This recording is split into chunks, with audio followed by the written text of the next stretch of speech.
first question I have here, it says, what's the best way to start budgeting if you've never done it before? Well, the best way to start budgeting I can think of is to just first write out all of your expenses for the month. If you write out your expenses and you put it on paper, you have something tangible to look at, then you can kind of see, okay, this is where my money's going. So, first thing you want is you want to look at how much money you have coming in every month. You want to look at your bills. Now, the one thing I try to do, I try to eliminate as many unnecessary bills as I can.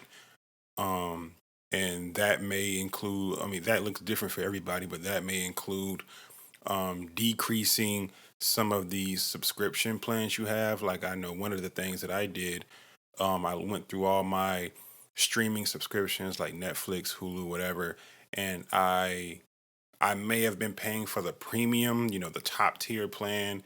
But for Netflix, I know specifically they increased my bill to like almost $30 a month. So I said, okay, well, I don't want to pay that, but I also don't want to get rid of Netflix because there are things I watch on there. So I decreased all the way to the lowest plan.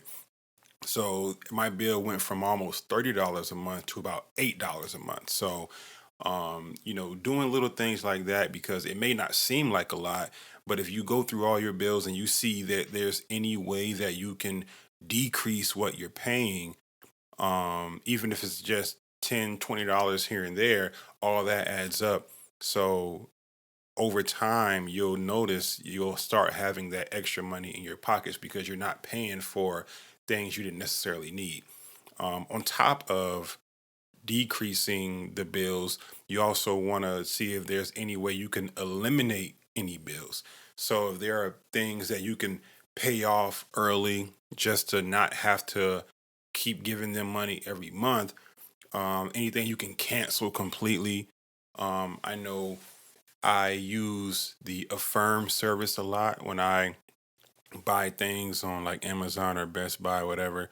Now Affirm is really helpful, especially if you don't not if you don't have the money to buy something all at once, or if you just don't want to spend the money, to buy something all at once, then you can make those payments. But I notice, especially when you have services like Affirm that don't penalize you for paying things off early, because interest accrues on each one of those payments. So if you can get rid of some of those bills, just pay it off, so that way you can free up some money every month. That'll be good. So my like I said, main thing is when you want to budget, you just want to try to decrease your monthly expenses as much as you can, and then when you free up some of that money, then you want to, I would say, put half of that aside, half of that free money. You want to put that aside. I mean, if not all, I recommend half because obviously there are things that you may want to do, but put half of that aside and you should be fine.